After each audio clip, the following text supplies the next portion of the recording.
Монгол улсын өнөөдрийн байдлаар дэлхийн 184 улстай найрамдалт харилцаатай. Манай улсын хувьд 3 дахь хөршийн холбоо стратегийн чухал ач холбогдолтой юм. Ийм ч учраас бүгд найрамдах Турк улс болон манай улс хооронд дипломат харилцаа тогтсны 50 жилийн өнгөрсөн онд тохиолсон мэлээ. Бүгд найрамдах Турк улс нь өрний хэрэглээ, дорны соёлыг хослуулсан цөөх орнуудын нэг юм. Иймдээч дорны толлын шинжил болох сар шинийн баяр тохиож байгаа эдгээр өдрүүдэд манай улстай найрамдалт харилцаатай улс орны төлөөлөгчид Монголын цагаан сарыг хэрхэн тэмдэглэн өнгөрүүлдэг болон тэдгээр улсуудын үндэсний баярын талаарх сонирхолтой нэвтрүүлгийг бид хүргэхэд бэлэн болоод байна. Ингээд Болдын айлчлал нэвтрүүлгийн эхний дугаарын зочноор бүгд найрамдах Турк улсаас манай улсад суух онц бөгөөд Бүрэн Эрхэт Элчин сайд Ахмед Язил оролцож байна. Зочдынхээ өнөөдрийн амгалан айлтгая. Тэгээ манай телевизнийг шинэ нэвтрүүлэг бэлдэж та бүхэндээ хүргэхээр шийдсэн байгаа. Энэ бол Болдын айлчлал нэртэй ийм шинэ нэвтрүүлэг байгаа. Тэгээ бид нар энэ удаа Монголд сууж байгаа дипломат төлөөлөгчдийн газрын тэргүүнаар одоо манай Монголын цагаан сарыг яа тэмдэглэдэг юм бол гэдгийг сонирхохоор ингэж энэ нэвтрүүлгээ бэлдсэн. Тэгээ бид нар одоо эхний дугаар нь бол энэ Туркийн элчин сайдын одоо амьдардаг өргөөний үүдэн дээрээ дээ бид нар урьдчилаад зөвшөөрлөө авсан. Ингээ биднүүсийг цаг товлоод ингээд одоо ирж байна. Ингээ миний араас цогтой явцгаая. За сайн байна уу? Сар шинийн минь төргий танд. Сар шинийн минь төргий. Баярлалаа. Тэгээ биднээсээ урилгыг хүлээж авч одоо бидний өргөндөө ур залсан танд их баярлалаа. Баярлалаа.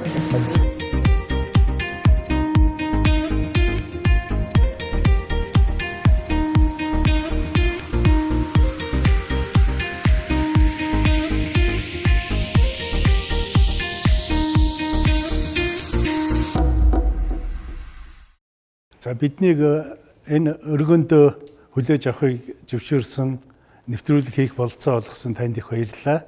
Манай нэвтрүүлэг бол Болдын айлчлал нэртэй ийм одоо тань шиг ийм дипломат төлөөлөгчийн газрын тэргүүн бусад улсууд одоо Монгол улсад яаж амьдарч ийдгийг тийм ээ тэр энэ тэгээд цаашлгүй одоо хоёр орны хамтын ажиллагаа яаж хөгжүүлэх талаар одоо энэ дипломат төлөөлөгчийн газрын улсууд яаж ажиллаж ийдгийг та бүхэн одоо энэ үндэсний баяр за Монгол үндэсний баяр энтрийг яаж тэмдэглэж ийдэг энэ минь тухай бид нэр үзэгчдэд хүргэх ийм зорилготой маа. Маш их баярлалаа. Бидний хувьд та бүхнийг хүлээн авч байгаадаа таатаа баяртай байна. Бидний байгаа энэ өргөө бол Туркийн элчин сайдын өргөө буюу Туркийн гадаад хэргийн яамнаас засгийн газраас элчин сайдад зориулж гаргасан өргөө юм а. Бид энэ өргөөнд анд нөхөд найрсаг харилцаатай хүмүүсийг урьж олон арга хэмжээ баярыг зохион байгуулж байдаг. Таныг мөн энэ өргөөнд ирсэн явдал бид баяртай байна. Та тэгээд өөрийгөө манай үзэгчид танилцуулахгүй юу? Та дипломат одоо энэ албанд хэдэн жил ажиллаж байна? Үүнээс одоо Монголд хэдэн жил та болж байна? Би одоогоос 29 жилийн өмнө дотроо тооцоолоод үзэхэд яг 29 жилийн өмнө Туркийн гадаад хэргийн яамнаас ажлын гараагаа эхлүүлж байсан. За Монгол улсад ирээд 3 жил болж байна. Гэхдээ 4 өвлийн нүрийг үзсэн. Яг амьдарсан жилээрээ бус үдсэн өвлөөрөө тоолдог аргыг сураад байгаа. Тэгэхээр 4 өвөл Монголд амьдарч байна. Гэр бүлээ нэг танилцуулчвал гэрлээ хэдэн жил болж байна. Хүүхдүүд нь эдэн настай ямар хүүхдүүд тэгээ яагаад энэ удаа энд гэртээ байхгүй байгаа лээ гэдгээ нэг тайлбарлчих тий. За би гэргийтэйгээ 2007 онд танилцж байсан. Тухайн үед Иракт ажиллаж байсан. Тухайн үед дипломатууд гэр бүлийн гишүүдээ Иракт хамт авч очиж болохгүй үе таарсан байсан учраас гэргийн маань Турктэй үлдээд би Иракт ажиллаж хамт амьдраагүй олон жил болсон. Тэгээд 2009 онд бид хүүхэдтэй болсон. Хүү охин хоёртой. Хүүхдүүд маань сургууль карантинлсан удаан хугацааны амралт үргэлжилж байгаа учраас ихэнх найз нар нь гадаа дотоод руу явчихсан гэртээ уйдаад байсан учраас Турк руу явуулчихсан. Хичээлүүдээ интернетээр хийгээд мөн Туркд удаан уулзаагүй гэр бүлийнхэнтэйгээ уулзаад байж байгаа. Та ингээд хамтан таартай хүн байна. Та лав гэртээ 3 хамтанд хичээдэг юм байна. 2 муур 1 нохой. Энэ одоо танай гэр бүлийн гишүүн байх бодвол энэ гишүүдэд та танилцуулах манай үзэгчдэд. За манай зарим амьтад маань энд байхгүй байгаач та бүхний харж байгаа энэ нохоо маань Гоби буюу Говь гэдэг нэртэй. Гобиг бид 1 жил хагасын өмнө олж байсан. Монголд ирснийхээ дараа 6 сартаа байхад нь олж байсан. Биднийг Монголд ирсний дараа манай гэр бүлийн гишүүн болсон хамгийн анхны амьтан бол манай Гоби юм а. Кашмир гэд муур байгаа. Мөн миний дүү гэдэг нэртэй өөр нэг муур байгаа. Энэ хоёр муураа өнгөрсөн жил авч байсан. Нохоо муурнууд маань манай хүүхдүүдтэй маш сайн зохицдог. Яг л ах дүү нар шиг эрхлээд байж байдаг юм а. Тэгээд бид Монгол улсад албан үүргээ гүйцэтгэж дуусаад нутаг буцах болсон ч гэсэн Монголоос бас нэгэн хэсгийг нь авч явж байгаа да. Ийм сайхан гэр бүлийн гишүүдтэй болоод буцаж байгаадаа их баяртай байгаа. За таны ингээ анх Монгол улсад явхад одоо Туркийн бодвол ерөнхийлөгч нь танд одоо даалгавар өгсөн баг. Монгол улсад очиод ийм ажил, ийм юунд одоо анхаарлаа хандуулж ажиллаарай гэсэн баг. Та ирээд ямар ажлаас эхлэв? Ямар үр дүн гарав энэ 3 жилийн хооронд? Хоёр орны хооронд дипломат харилцаа тогтоогод яг 50 жил болж байна. Өнгөрсөн 50 жилийн дипломат харилцаагаар хоёр орны эртний түүхт харилцаа улам баяжин хөгжиж байна. Ерөнхийдөө хоёр орны хоорондын түүхэн болон дипломат харилцаанд ямар ч асуудал байгаагүй. Үнэхээр найрсаг сайхан харилцаатай байсан учраас миний хувьд Монгол улсад ирэхэд тун таатай байсан. Надад даалгасан зүйл бол энэхүү найрсаг харилцааг цаашид улам сайжруулан хөгжүүлэх даалгавар байсан. Хоёр орны түүхэн болон улс төрийн мөн соёлын харилцаа сайн байсан болоо эдийн засгийн харилцаа болон бусад салбарын харилцаа тодорхой хэмжээнд хүрч хөгжөөгүй байгааг олж мэдсэн. Эдийн засгийн харилцаа хөгжөөгүй шалтгааныг хоёр улсын хоорондох шууд тээвэр, холбогдох агаарын тээвэр байхгүй байгаатай холбоотой гэж харсан. Тиймээс би өнгөрсөн 3 жилийн хугацаанд Монгол улсын засгийн газар Монгол улстай хамтраад Турк Airlines компанид 7 хоногийн шууд нислэгийг үйлдэж эхлүүлсэн.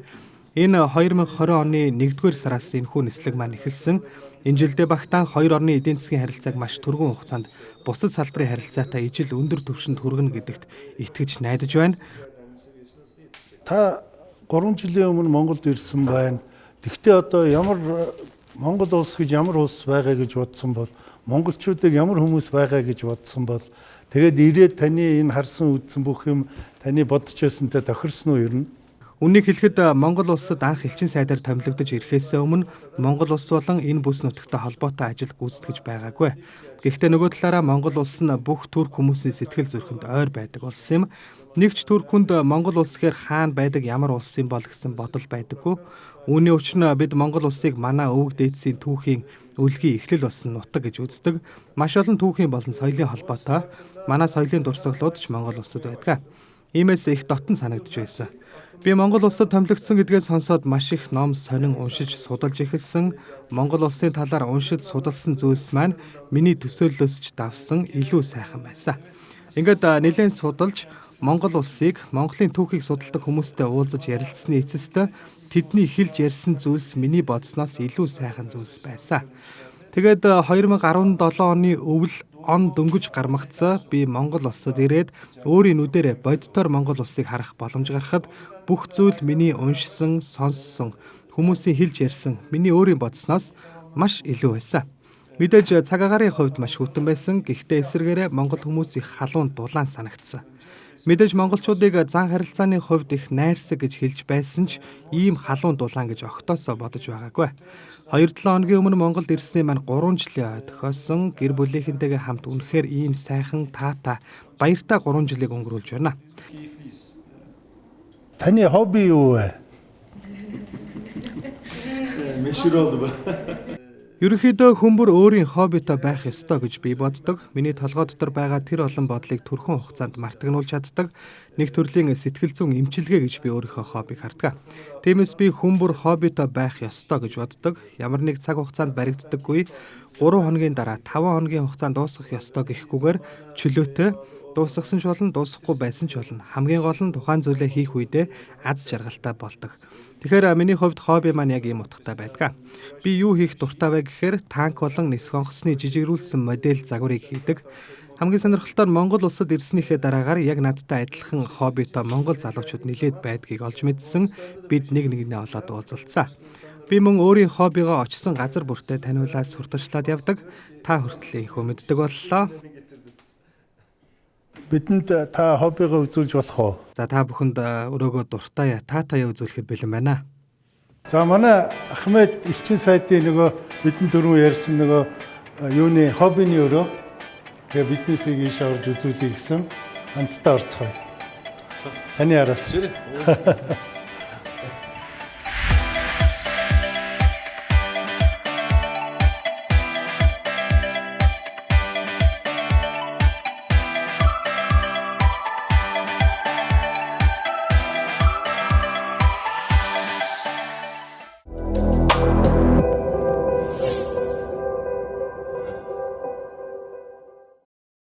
Бид уламжлалт сар шинийн баяраа тавгийн эдээгүүгээр төсөөлхийн аргагүй. Ингээд Туркийн элчин сайдад айлчилж ирсэн манай хөтлөгч Болд тавг эдэг хэрхэн застаг, ямар учир бэлэгдэлтэй болохыг тайлбарлаж өгөхөр болсон юм а. За тэгээд одоо энэ Монгол үндэсний тавгийн эдэ гэж юм байна. Би энэ дээр танд бас нэг тайлбарлах хэрэгтэй болов уу гэж бодож байна. Энэ нөгөө нэг заавал сондгоо тоотой өрдөг. Тэг ингээд одоо амьдрал бол жаргалаар эхлээд жаргал, зовлон, жаргалаар дуусах хэвээр. За тийм тэгэхээр бол энэ боовны тоо бол ийм сондгоо тоо давхар байх нэ гэж. За тэгээд одоо хоёулаа та босоод ир. Хоёулаа тий. За энэ доторх бол одоо ингэж үргэл дүүрэн байх хэвээр. Энэ бол хизээч одоо хоосон байж болохгүй бэлэг дэмбэрлэхүү гэсэн үг. За тэгэхээр энэ дотор бол ийм боов мов одоо чихэр ийм цагаан эдэгээр дүүрэгдэг байх нэ гэж. За та энийг тийш нь тавь. Ааха. Ингээд. Ааха. За тэгээд бид нарыг одоо ийш нь хийчихье.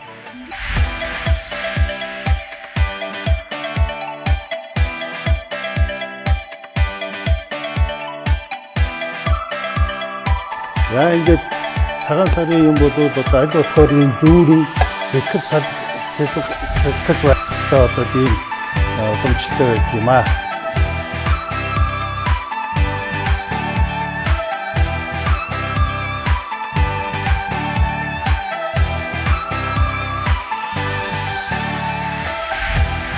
Тэгээд ер нь бол одоо цагаан эдэг монголчууд яга хөндлөдөг гэхээр цагаан өнгөтэй. Цагаан өнгө бол одоо дандаа сайн сайхныг бэлэгдэж идэг. Ийм учраас одоо цагаан эдэгээ монголчууд их хүндэтгдэг байх нэ гэж. Цагаан эдээ цагаан өнгө ийм сайхан бэлэгдэлтэй гэдгийг би мдэггүй байсан учраас танаас бас ийм шинэ мэдлэг олж авлаа. Турк улс мөн дэлхийд дахинд цагаан эдээ таргаараа танигдсан байдаг. Тэр тусмаа таргаар хийдэг айран хэмээх ундаа байдаг. Энэхүү ундааг дэлхийд дахина турк хүмүүс маш их уух дуртай. Ялангуяа зуны улиралд их хвчлэн уудаг их сайхан сэрүүцүүлэх чанартай. Мөн өдөрт хүний авах хүнс тэжээлийн хэрэгтэй зүйлийг өгдгөөрөө онцлогтой. Сайхан цагаан эдээ ундаа байдаг. Аав маань нас барсан. Гэхдээ аав маань амьд сэрүүн ахуудаа зис идэл сонирхдог, цуглуулдаг, хуучны идлийг засварладаг тийм хүн байсан. Тэгээд Монгол улс бол зэсийн агуу асар их баялагтай улс гэдгээр дэлхийд танигдсан учраас би аавынхаа зэсэн эдлийн цуглуулгаас заримыг нь Монголд авчирсан. Монгол улсад очиж ажиллана гэхэд ээж маань намайг бага байхад хэрэгжилж байсан жижигхэн зэс хувин өгч явуулсан. Энэ миний магадгүй хамгийн эрт хэрэгжилж байсан эд хэрэглэл байх тараг уудаг ийм зэс аяга. За тэгээд сүүлийн үед энэ дээр тараг уугаагүй байх шиг байх юм. Намайг бага байхад тараг савлгаатай зарагддаггүй байсан учраас аяган дуудаг байсан. Одоо бол дурсгалын зүйл байдлаар ингээд хадгалж байгаа. Би Туркийн элчин сайдын үүргийг Монгол улсад гүйцэтгэж байх хугацаанд өдөр бүр хоёр орны харилцаа, хоёр орны адил төстэй байдлын талаар өдөр болгон шин зүйлсийг сонсч мэдэж байдаг. Өнөөдөр бас танаас Монгол улсад сүүн бүтээгдэхүүндээ ихчнээ их сайхан ач холбогдол өгдөг юм бэ гэдгийг сурч авлаа. За Турк Монгол хоёр үндэстэн бол одоо их дээр үеэс одоо бараг нэг нутаг дээр цуг амьдарч байсан. Одоо бараг угсаа нэгтэйч гэж хэлж болохоор ч юм уу ийм ард түмэн. Тэгээд энэний маань одоо монголчууд бидний Турк ард түмэн хоёрын хооронд энэ одоо баяр тэмдэглэх энэ үйл ёс заншил маань одоо хэр таа бүхэнд хадгалагдаж үлдсэн байна. Манай хоёр улсын хамгийн ялгаатай тал нь мэдээж ярьж байгаа хэл нь өөр. Үүнээс бусдаар өдөр тутмын зан үйл уламжлал соёл ёс заншлын талаараа хоорондоо их адилхан. Тэгэхээр таны хэлснээр эрт дээр үед Монголын газар нутагт энэ хоёр ард түмэн маань зэрэгцэн амьдарч байхдаа хоёр тусгаар улс шиг хоёр талд амьдраагүй яг нэг нэгнийхээ дунд ороод хамт холилдоод амьдарч байдаг байсан. Тухайн үед энд байсан соёлыг турк хүмүүс аваад тэднийг дагаад монгол хүмүүс ч гэсэн Анатолиагийн газар нутаг руу явсан. Зарим турк хүмүүс энд үлдсэн. Тэгэхээр яг дундын нийтлэг соёл ёс заншил бол маш их байдаг. Жишээ нь цагаан сарын баярч мөн адилхан төстэй ёс заншил их байдаг. Би Монгол улсад ирээд л үнийг анзаарсан учраас танд бас сонирхолтой байдлаар тайлбарлая гэж бодлоо. За Туркид бол исламын шашны уламжлалт хоёр баярыг тэмдэглэдэг. Тэрхүү баяраар залуу хүмүүс хамгийн настай ахмад хүмүүсийн гэрт хамгийн түрүүнд очдог. Өвөө эмээгэндээ очоод за дараа нь өөрсдөөсөө том ах эгч аваг нахцындаа очоод нэг нэгнийдээ айлчилж очдог. Биднийг хүлээж авч байгаа настай хүмүүс маань гэр орондоо гоё хоол унд амттан бэлтчихсэн жаахан хүүхдүүдэд ч бэлэг юм уу гар цайлгах мөнгө бэлгэлдэг. Тэгэхээр хамгийн гол нь эдгээр баярууд нь гэр бүлийн хүрээнд тэмдэглэдэг баярууд байдаг юм а. Энэ уламжлалыг бид Монгол улсаас Монголын газар нутагт амьдарч байхдаа аваад нүүдэлсэн юм байна. Гол нь тэндээ очиод бид энэ уламжлалыг исламын шашны баяруудтай нийлүүлээд энэхүү тэмдэглэдэг уламжлалтай болсон. Ер нь одоо энэ жил бол яг энэ корона гэж муухай өвчин гараад ингээд одоо бид нар бол өргөн дэлгүүр тэмдэглэхэ болж явах шиг байна. Урд жилүүдэд одоо Монголын төр засгийн газар ч юм уу энэ Монгол улс сууж байгаа дипломат төлөөлөгчдийн газруудыг ураад бодвол тийм цагаан сар тэмдэглэдэг байсан байх. Та тэр тухай нэг хуучлаач. Монгол улсад ирээд 3 жил болж байна. Харамсалтай нь сүүлийн 2 жил төрийн зүгээс зохион байгуулсан цагаан сарын баярын арга хэмжээнд орж чадаагүй. Ирсэн анхны жилдээ ороход Монголын засаг төрийн өндөр дээд албаны хүмүүс Монгол улсад суугаад дипломат төлөөлөгчдийн газрын тэргүүлэгчид биднийг дуудан хүндэтгэлийн арга хэмжээнд оролцож байсан их сайхан санагдж байсан. Түрүүн таны хэлсэнчлэн Монгол улсад вирусээс үүдээд баярыг өргөн дэлгэр тэмдэглэхгүй гэсэн асуудал яригдж байгаа. Гэхдээ ер нь бол цагаан сар гэдэг баяр хөгжөөнтэй найр наадам биш. Харин Ахмед настангуудаа гэр бүлийнхэндээ хайр хүндэтгэлээ үзүүлэх ийм баяр байдаг учраас Монгол улсынхаа хамгийн хүндэтгэл үзүүлэх хэрэгтэй хүмүүстээ бид өөрсдийн биеэр очиж чадахгүй ч гэсэн бидний холоос үзүүлэх хүндэтгэл хизээч өөрчлөгдөхгүй. Яг л гэр бүлийнхээ Ахмед насны хүмүүстэй зочилж очиж чадахгүй ч гэсэн бид тэдгээр хүмүүсийг хайрлаж хөндлөж байгаа гэдгээ үзүүлж байгаатай нэгэн адилаар тэмдэглэх болно. Мэдхээр одоо Туркийн ард түмнийг 2 үндэсний баяр байдаг. Курбан баяр, Рамазан сар гэдэг тийм ээ. Энэ одоо ямар учиртай ямар баяр байна? Та энийг нэг манай үзэгчид сонирхуулж тайлбарлаж өгөх үү? Түрүүн таны хэлсэнчлэн Турк улсад үндэсний хэмжээнд тэмдэглэдэг 2 баяр байдаг. Нэг нь нэрнээсээ тодорхой Рамадан гэдэг баяр байгаа. Рамадан сар дууссаны дараа гэр бүлэрээ Ахмед наснуудаа зочлоод үр хүүхдүүдийнхээ хамтаар нэгэн ийм сайхан өдрийг өнгөрөөдөг баяр байгаа. За нөгөө баяр нь Курбан гэж баяр байдаг. Энэ баяр нь Рамадан баяраас илүү онцлогтой. Юугаар онцлогтой вэ гэхээр Курбан баярыг тохиолдуулаад хүмүүс бог болон бод малыг гаргадаг. Гол нь өөрсдийнхөө эдшийг бэлтгэхдээ биш, найз нөхөд хөршүүд замун амьдралын боломж тааруу ядруу яваа хүмүүст хандив дэм өгөх зорилгоор гаргасан малын махыг тарааж өгдөг ийм онцлогтой. Ерөнхийдөө бол Туркид мөн маш их хэмжээний мал гаргасан хүмүүс махыг нь бусад улс оронд тусламж дэмжлэг үзүүлэх зорилгоор сайн үеийн аянд хандвалдаг, хандив өргөдөг. Жил бүр Турк улсаас ингэж хандвалсан малыг Монгол улсад авчираад ядруу тааруу амьдралтаа дэмжлэг хэрэгтэй хүмүүст тарааж өгдөг. Ийм ажлыг одоо Курбан баярыг тохиолдуулаад хийдэг байгаа. Тэгээд тэр нөгөө Рамазан сар гээд нэг бүтэн сар одоо энэ мусульман шашингууд чинь юм иддэг. Ер нь 2 нарны хооронд юм иддэг гэдэг те. Тэг яагаад тэгдэг юм бол? Магадгүй монгол хэлэнд төстэй зүүрц үг байдаг баха. Би Рамадан сарыг нэгэн зүүр үгээр төлөөлүүлж хэлмээр байна. Цатгалан хүн үлсгэлэн хүний зовлонг ойлгодоггүй гэдэг үг байдаг. Рамадан баяр бол миний хувьд 3 утга учрыг агуулдаг. Нэгдүгээрт хүн нар мантахаас нар жаргах хооронд мацаг барьснаар өөрийнхөө бие махбодыг шинчилж байдаг. Бие махбоддоо сайн үйл хийж байна гэж үздэг. Хоёрдугаарт хүн өөрийнхөө төсвөр төвчээрийг шалгадаг гэж ойлгодог. Гуравдугаарт хүн өдөрт өчнөө олон цаг мацаг барьснараа ядуу зүдүү хоол унданд байнга олддоггүй тийм хүмүүсийн зовлон бас өөрийн биеэр үзэж мэдэрч байна гэсэн ийм 3 ойлголт байдаг. За Рамадан сарын баярын өөр нэг онцлогтой зүйл бол тухайн өдрийн оройн хоол байдаг. Оройн хоолыг яг нар жаргасны дараа хүмүүс тухайн өдөр идэж байгаа хамгийн анхны хоол болж байгаа гэдэг утгаараа маш их ач холбогдол өгдөг. Гэр бүлэрээ маш элбэг дэлбэг ширээ засаад тойрч суугаад бүгдээрээ хоол ундаа иддэг. Ялангуяа амьдралын боломж тааруу ядуу зүдүү хүмүүс зориулаад тухайн дөрөвт майхан босгоод энэхүү майхан дотор тухайн мацгаа зөв тайлж чадахгүй хүмүүс зориулсан оройн хоолыг үнгүү тарааж өгдөг. Ингэснээрээ тухайн дөрөвт амьдардаг хүмүүс хөрш айлууд нэг дор цугларч бие биенээ илүү таньж мэдэх, ядуу зүдүү хүмүүс маань нэг оройч гисэн мацгаа зөв тайлаад сайхан хооллох ийм боломж бас бүрддэг юм а.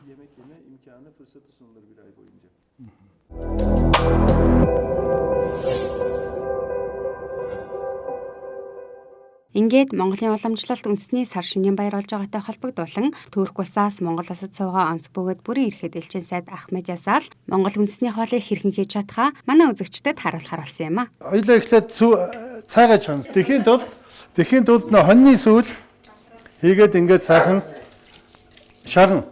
За тэгээ гурил хий. За ер нь бол яг хуу монголчууд одоо нутагт аймагт энэ цайгаа янз бүрээр хийдэг баг.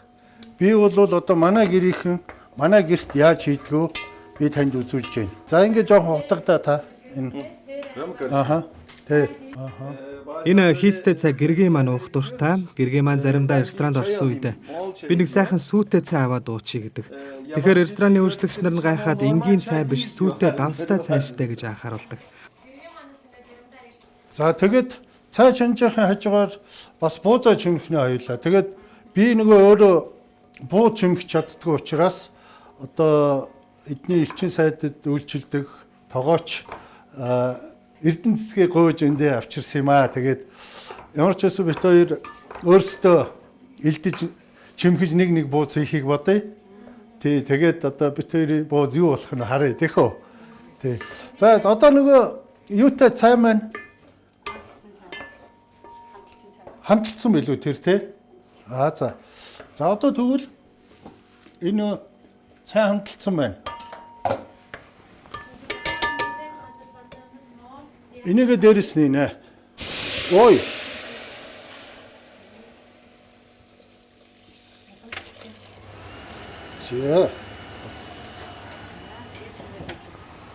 За цай уцалт одоо хоёулаа буузаа хийнэ. За би бол итгэвтэй бол гайгүй. Ер нь бол цагаан сар хийхдээ ингээд олуулаа ингээд монголчууд чинь одоо хаан бүлээрээ цуглаад буузаа хийнэ. Нэг 2 орой. За тэгэхэд бол би бол нэг энэ гурил илтгэхдээ нэг 3 эмэгтэй хүнийг бол хангадаг тийм гайгүй сайн илтгэвч юм байгаа юм. Жилийн турш цагаан сар болгон 1000-2000 бууз хийдэг хүмүүс бол асар их туршлагатай байхаа. Буузны гурил ба штэ энэ голдоо жоохон юм зузаан байх хэвээр юм. Тэгвэл нөө нэг доош гурил нь хагардггүй дараа нь жигнэхэд. За тэгээд яг чимхэх өмнө энэ яг энэ ирмэх хэсгүүдийн дахин ингэж одоо нэмгэлж өгнө. Ингүүл нөгөө чимхсний дараа нэг зарим нэг зузаан болоод байдаг штэ тий. Тийм болдгоо. За та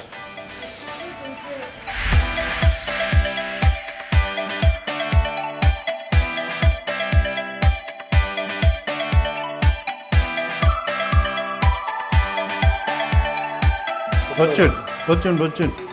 За Ахмед найз одоо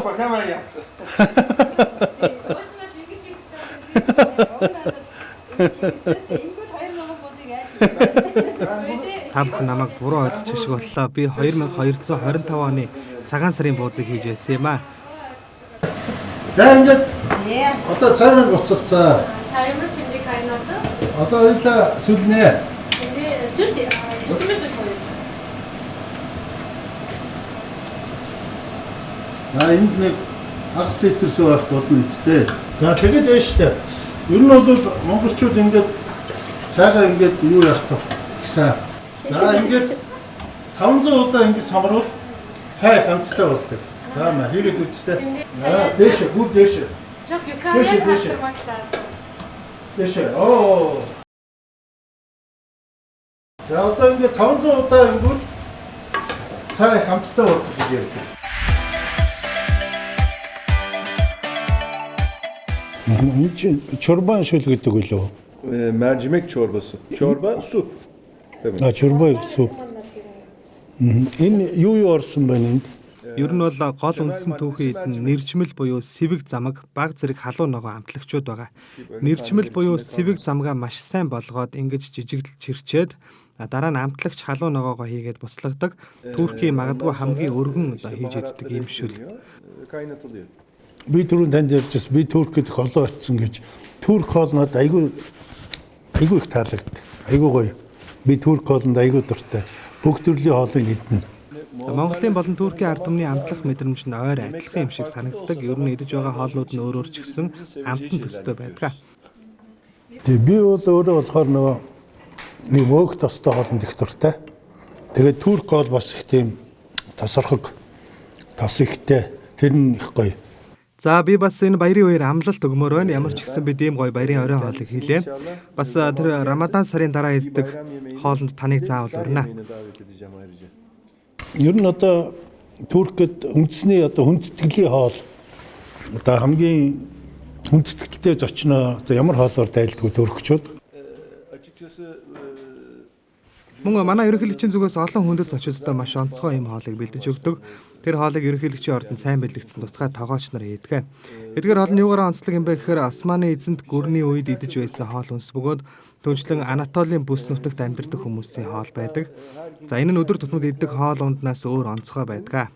Тэрнээс гадна өдөр тутамд энгийн айл зочлоо гэхэд зочдыг дайлах хоолнууд Туркид өөрөөр байдаг.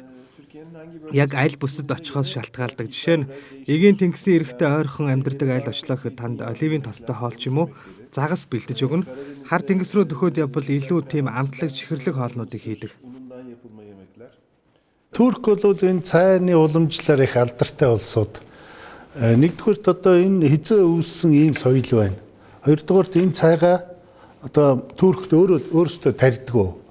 Мөн Турк улс цайгаараа дэлхийд илүү танигдсан байгаа. Цайны тухай тэгвэл Османы эзэнт гүрний сүүлийн жилүүдэд буюу 1905, 1910-ад оны үед цай нэлээд дэлгэрч эхэлсэн. За тэгээд 1920-ад оны үед бүгд найрамдах Турк улс байгуулагдсанаар цайны үйлдвэрлэлийг улсын бодлогоор дэмжиж хийж эхэлсэн байгаа.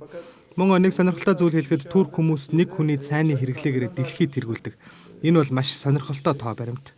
Хятад хүмүүс ч юм уу, Япон, Англи хүмүүсээс илүүтэйгээр Турк хүмүүс цайг хамгийн ихээр ууж хэрэглэдэг. Их олон аяг цай уудаг юм байна. За яг одоо энэхүү аягны хэлбэрийг турк хэлнээс шууд орчуулбал нарийнхан бэлхүүстэй аяг гэж хэлдэг. Энэ нь ямар учиртай юм бэ гэхээр хүний биетэй ямар ч холбоогүй. Яагаад гэвэл зөвхөн аягны маань гол хэсэг буюу бэлхүүс хэлбэртэй хэсэг нь нарийнхан учраас нарийнхан бэлхүүстэй аяг гэж ярьдаг. Энэ цайны аяга ийм цоны хэлбэртэй байгаа. Энэ одоо ямар нэгэн утга илэрхийлж гэнэ үү? Ямар учиртай байна? Би яг тантай адилхан яагаад ингэж нэрлэх болсон юм бол гэж зөндөө судалж үзсэн боловч яг тийм үнэн бодит тодорхой хариултыг бол олж чадаагүй. Тэгээд миний бодлоор хүүтэн өвөл ийм хэлбэртэй аягтай цай гартаа бариад дулаацахад эвтэйхэн байсан болохоор ийм хэлбэртэй зохион бүтээсэн юм болов уу гэсэн бодол төрсөн. Ер нь бол ийм хэлбэртэй аяганд турк цай уугаас сурчсан хүмүүс өөр аягнаас цай уух тэр кайфыг авч чадхаа болчихдгоо. Тэгэд энэ талах их гоё юмтай талах юм. Энэ яг жинхэнэ турк талах байна шүү. Та ихтэй түрүү хэлсэн манай тоогооч монгол хүн байдаг. Тэгэхээр энэ танай тоогооч бол энэ турк үндэстний энэ хоолуудыг одоо хийгээ сурцсан байна гэсэн. Манай тоогооч маань монгол хүн байгаа. Хадагта Эрдэнэ гэж нэртэй хүн байдаг. Өөрөө тоогооч мэргэжилтэй. Манай элчин сайдын яамд ажилд орсны дараа манай гэргийн гарынхаа хоолоо хийж зааж өгсөний дараа турк хоолыг хийж эхэлсэн. Тэгээд турк хоолыг маш сайн хийж сураад өөрөө бас их эрэлж хайгуулч хүн учраас интернетээр болон видеогоор хоолны журууд хараад өөрөө маш олон одоо сонирхолтой хоолуудыг хийдэг. Хамгийн гайхалтай нь та бид хоёр шиг ийм хоёр хүн зориулсан хоолыг гайхалтай бэлдэж чаддаг. Мөн хүлээн авалт баяр ёслолын үеэр 6-700 хүний хоолыг маш сайн бэлддэг. Тэгэхээр тоогооч хүн гэдэг бол зарим тоогооч нар жишээ нь том ресторанд ажиллаад тасчихсан олон хүний хоолыг маш амттай сайхан хийдэг боловч цөөхөн хүний хоолыг хийж чаддаг хүмүүс байдаг. Зарим тоогооч нар маань цөөн хүний хоолыг маш сайн хийдэг боловч 5-600 хүний хоолыг хийж үзээгүй ийм хүмүүс байдаг. Гэтэл манай тоогооч хадагтаа маань 2-3 хүний хоолыгч 5-600 хүний хоолыгч, монгол хоолыгч, турк хоолыгч маш сайхан хийдэг ийм хүн байдаг. Туркд нэг ийм үг байдаг л да. Цонхны цаанаас харуулж байгаад идэх гэд. Тэгэхээр та бид хоёр сайхан зоглолоо. Одоо үргэлжлээд бүгдээрээ хамтдаа сууж байгаад хоолоо зоглоё.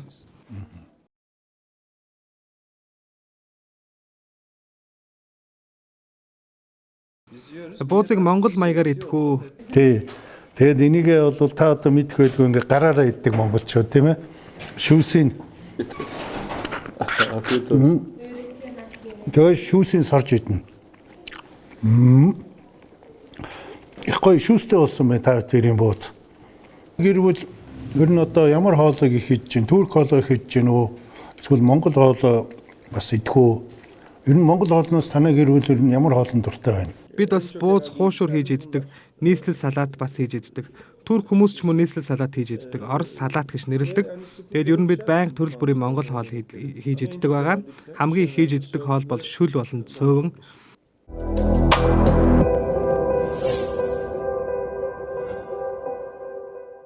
Та хоёрын чансан хийцтэй цай маань ингээ хүрээд ирлээ. Одоо таны ч гар хөл орсон, миний ч одоо гар орсон. Та ер нь Монголын ямар нутгаар аялсан бай? Аль газараар нь? Би төвийн аймагуудаар нилээд явсан. Хөвсгөл, ар хангаа, өвөр хангаа, булган, сэлэнгэд очиж үзэж байсан. Өмнө зүг рүү гэвэл өмнө говь, дорн говь аймагт очиж үзсэн. Яагаад бас сайн аялж явж чадаагүй вэ гэхээр Монгол улс бол их үзэсгэлэнтэй сайхан байгальтай. Гэхдээ хитрхи том газар нутагтай. Би аялж явахдаа гэрэл зураг авах их сонирхолтой байдаг. Заримдаа аялалд гараад өөрийгөө анзаарахаар машина 10 минут яваад л нэг зогсоож зураг аваад байдаг. Тэгж удаа явхаар мэдээж хүн тэр болгон хүссэн хол газрыг үзэх хэцүү. Та бас өөрөө аль аймгийн хүн бэ?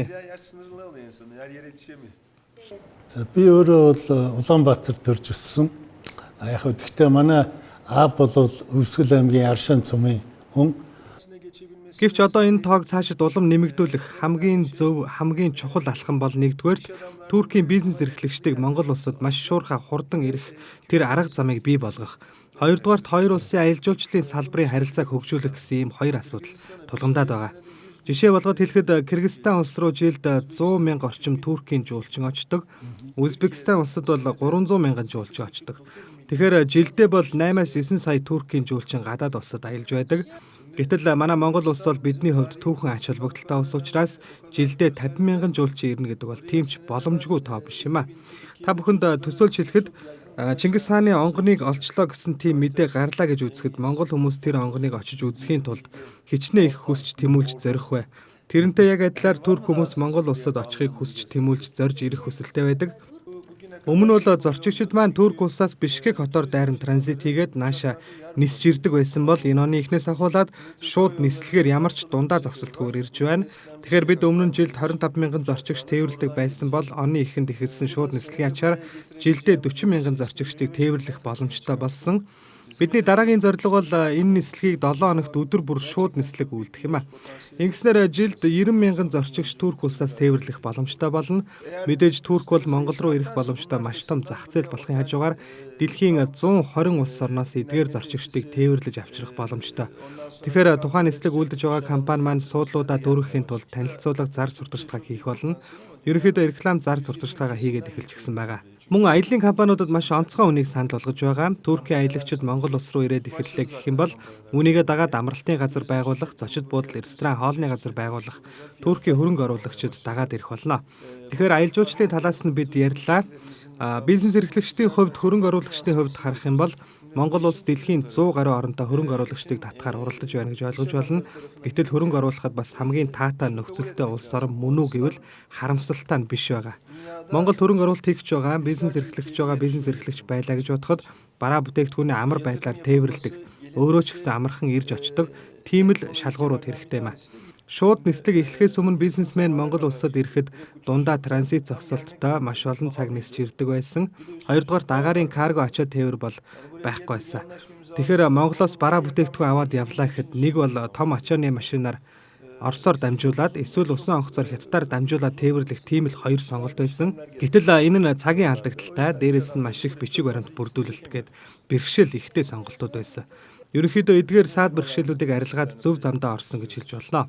Ирэх саруудад Туркийн бизнес эрхлэгчдийг Монголд авчирч, Монголын бизнес эрхлэгчидтэй нүүр тулуун уулзууж, харилцан санал бодлоо солилцож, уулзалт хийх тийм ажил хэрэгүүдийг зохион явуулахар төлөвлөж байна. Туркийн аялал жуулчлалын компани төлөөлөгчдийг мөн Монголд авчрах гэх зэргээр ажлууд их байна. Саяхан бас Монгол улсын аялал жуулчлалын сайд Стамбул хотод айлчлаад Туркийн аялал жуулчлалын салбарт бизнес эрхлэгчидтэй уулзсан. Сайдыг Монголын аялал жуулчлалын салбарын төлөөлөгчид дагалдан явж байсан. Тэгэхээр бид эх сараас шууд нислэгийнхээ үр дүнг үзнэ гэж хүлээж байна. Цаашдаа мэдээж бид иймэрхүү байдлаар хамтран ажиллаад энэ салбар хөгжих байх гэж харж байна. За Монгол улс жилдээ нэг одоо дотоодынхаа хэрэгцээнд нэг 7-10 сая мал одоо нэдэлдэг гэж байгаа юм. Тэгээд тэр арьс шир дотоод манайх чи юу гэлээ нэг 300 мянгаыг л боловсруулдаг. Бусдын одоо бүгдийг нятад руу гаргадаг гэж байгаа байхгүй юу. Тэгэхээр тэр их түүхийн эдийг одоо Турк улс бол одоо энэ хөнгөн үйлдвэр маш хөгжсөн арьс ширийг их мундаг боловсруулдаг тийм газар шүү дээ. Ер нь тэр Монголоос түүхийн арьс шир авах тийм сонирхол Туркэд ер нь байна уу? Турк бол арьс шир үйлдвэрлэл боловсруулалтаараа дэлхийд маш дээгүүр явдаг улс. Дээрээс нь махны импорт ч гэсэн маш өндөр байдаг. Жилдээ 150 мянган тонн мах импортлдог ийм улс байгаа. Яг энэ салбар дээр бид бас ажиллаж байгаа. Махны эрүүл ахуйн шаардлагыг хангуулах үүднээс бид Монголын холбогдох байгууллагуудтай хүртэл харилцаа холбоо тогтоогоод явж байгаа. Хамгийн гол нь нэг бизнесмен Монголд ирээд арьс ширийг түүхийн ид болгон цуглуулж Турк руу явууллаа гэхэд 1 сар хагасын хугацаанд усан онгоцоор явуулж болно. Эсвэл 3-7 хоногийн хугацаатай ачааны машинаар явуулж болно. Тэгэхээр бид үүнээс арай хямд төсөр үр дүнтэй системийг бий болгох ёстой гэж бодож байгаа. Илүү хурдтай тээвэрлэх гэх зэрэгээр шийдвэрлэх ёстой. За иймэрхүү ажил хэрэг явуулдаг Туркийн бизнесмэнүүд Монголд байгаа. Гэхдээ ерөнхийдөө явандаа бидний гол зорилго бол Туркийн хөрөнгө оруулагч, бизнес эрхлэгчдийг Монголд авчираад дор хаяж малын арьс ширийг хагас боловсруулад экспортлдог ч юм уу, бүр явандаа цаашлаад цэвэр арьсан күртэг, гутал зэрэг бараа бүтээгдэхүүнийг үйлдвэрлээд мөн Монгол улсад үйлдвэрийг нь байгуулад тэндээсээ Орос руу, Хятад руу, Япон, Солонгос руу экспортлж болно гэж харж байна. Үүнийг хийж болно гэж найддаг. Тэгэхээр таны хэлсэн шиг Монголын мах болон Монголын арьс шир Туркийн зах зээлд маш хэрэгтэй, эрэлттэй байгаа. За ингээд биднийг одоо энэ өргөнд хүлээж авсан Элчин сайд ноён танд их баярлалаа. Тэгээд одоо таны энэ зүтгэлээр Турк Монгол хоёрын ард түмний найрамдал улам бэхжээсэ эдийн засгаар бид нэр өшөө одоо өндөр төвчөнд харьцаасаа бид улам сайн хөрш болоосай гэж ингэж хүсэж байна. Танд бас маш их баярлалаа. Үүнээс цааш бид баярыг үнэхээр сайхан элбэг дэлбэг тэмдэглэх олон өдрүүд ирнэ гэдэгт итгэлтэй байна. Монгол түмний цагаан сарын баярт сар шинийн баярын мэндийг хүргэе.